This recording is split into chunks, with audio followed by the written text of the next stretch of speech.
La apologética y la existencia de Dios. Veamos en primer lugar la necesidad de responder a todos. Hablarle del Evangelio a alguien nunca ha sido sencillo, ni lo será, sobre todo si hablamos a alguien que ha estado expuesto a las ideas filosóficas y a los pensamientos de maestros ateos. Si le hablas a uno de estos del Evangelio te enfrentarás a una muralla de escepticismo y te arrollarán con preguntas difíciles, tales como la deidad de Cristo, la realidad de, si Dios es todopoderoso, ¿por qué existe tanta maldad? Entre otras, estas preguntas merecen respuestas bien pensadas. Debemos entender que la apologética es evangelización y preevangelización. El cristiano verdadero debe estar preparado para evangelizar y preevangelizar. Muchas veces evangelizamos y queremos que la gente haga un compromiso pronto con Dios, pero hay ocasiones en las que debemos estar preparados para preevangelizar, es decir, allanar el camino y quitar las barreras que impiden que una persona crea plenamente en Dios. Hay por lo menos 3 razones por las que debemos estar preparados para involucrarnos en la preevangelización y son estas. 1.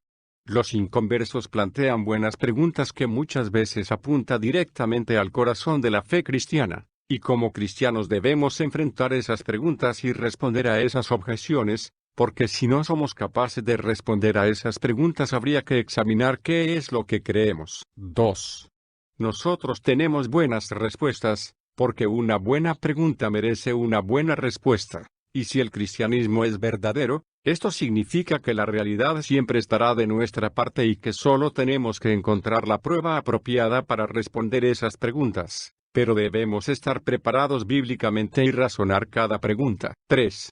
Dios nos ordena responder. Si la Biblia dice que estemos preparados para presentar defensa con mansedumbre y reverencia ante todo el que nos demande razón de la esperanza que hay en nosotros. 1 Pedro 3:15. Es porque existe una respuesta. Así que debemos estar preparados, aun si nunca nos crucemos con alguien que haga preguntas difíciles acerca de nuestra fe. Debemos tener en nosotros el anhelo y una actitud dispuesta para dar a conocer a otros la verdad que creemos, y derribar argumentos y toda altivez que se levanta contra el conocimiento de Dios, y llevar cautivo todo pensamiento a la obediencia a Cristo. 2 Corintios 10:5. Así que como reza un dicho popular, no debemos hacernos de la vista gorda, sino que debemos confrontar estos asuntos tanto en nuestra mente como en los pensamientos expresados por otras personas y de esa manera convencer a los que contradicen. Tito 1:9. La apologética como instrumento de preevangelización fue usada por Moisés en los primeros capítulos de Génesis cuando desmontó los mitos paganos acerca de la creación. Jesús lo hizo con los samaritanos quitando las barreras sociales y prejuicios judíos.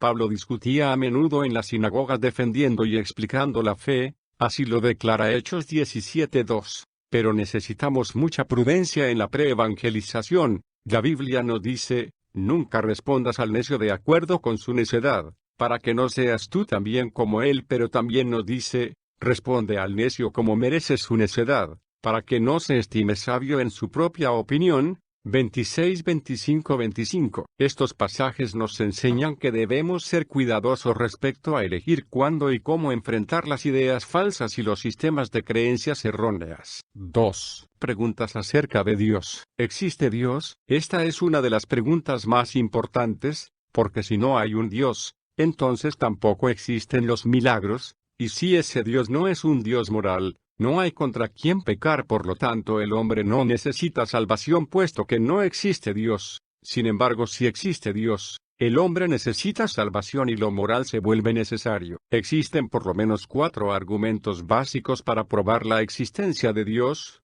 A continuación presentaré un resumen de los siguientes. Argumento cosmológico. Este argumento está basado a partir de la creación. El primero que desarrolló todo un argumento basado en la causalidad fue Platón. Y Aristóteles siguió su misma línea, esto sin duda con una base bíblica, pues está escrito que, porque las cosas invisibles de él, su eterno poder y deidad, se hacen claramente visibles desde la creación del mundo, siendo entendidas por medio de las cosas hechas. Romanos 1:20. El punto fuerte de este argumento es la ley de la causalidad, que dice que todo objeto finito es causado por otro diferente a él. Por lo tanto, el universo tuvo un comienzo y todo lo que tiene un comienzo, debe haber sido causado por otra cosa. y esa causa fue Dios porque Él es su creador, aunque muchos afirman que el universo es eterno. La segunda ley de la termodinámica afirma que el universo se está quedando sin energía utilizable, lo cual significa que alguien tuvo que darle cuerda para que se esté acabando,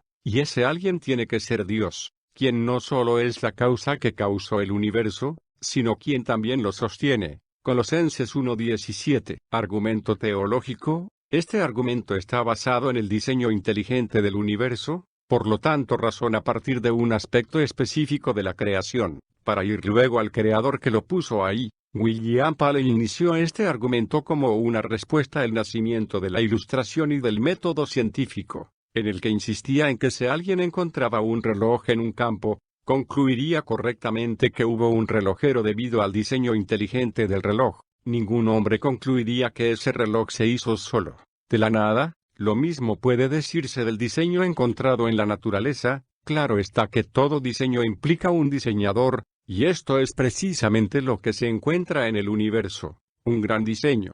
Por lo tanto debe haber un gran diseñador, porque mientras más complejo es el diseño, mayor debe ser la inteligencia requerida del que lo produjo. Esto indica que el universo no puede ser producto del azar, aunque al lanzar un grupo de dados puede darse cualquier combinación. Eso no es convincente porque el argumento del diseño no está basado en el azar, sino en el diseño mismo que tiene una causa inteligente por repetidas observaciones. Argumento axiológico, es decir, un argumento a partir de la ley moral. Bien sabemos que los hombres son conscientes de que hay una ley moral objetiva, por lo tanto es de suponer que hay un legislador de ellas. El mismo Immanuel Kant, quien rechazaba la existencia de Dios, aceptó el planteamiento moral como algo importante, como un postulado necesario para la vida. Esto es contradictorio porque aunque no podemos saber que Dios existe, debemos actuar como si existiera. Eso no tiene sentido, y aquí es interesante señalar que todos los hombres reconocemos las mismas cosas malas,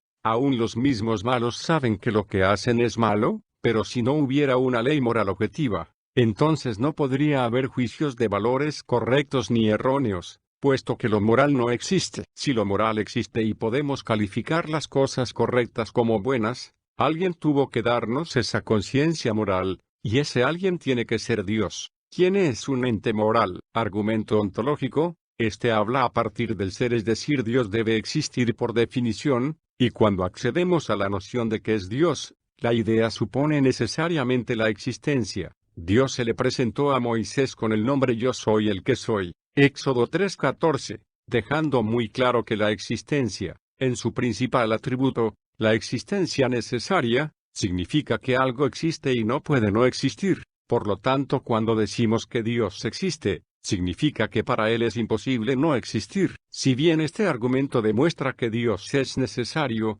no demuestra que Dios existe necesariamente, así que la única manera de hacer que este argumento pruebe la existencia de Dios, es introducirle el argumento a partir de la creación, lo cual puede ser útil porque demuestra que si hay Dios, existe en forma necesaria. Con esto queremos decir que la mejor manera de probar la existencia de Dios es el argumento a partir de la creación. Concluyó diciendo que Dios es la causa de todas las causas, sin embargo Él no tuvo causa, pues Él es la causa incausada. Toda causa finita y que tiene un principio necesita una causa, pero Dios es infinito, por lo tanto no necesita ser causado, pues Él no tuvo un principio. De otra manera Él no podría ser Dios. También concluimos que lo moral no es una imposición arbitraria de Dios, sino más bien, se arraiga en la bondad y amante naturaleza de Dios, así que lo moral no trasciende a Dios, sino que es inherente a Él. Por lo tanto, es imposible que Dios desee algo que no concuerde con su naturaleza.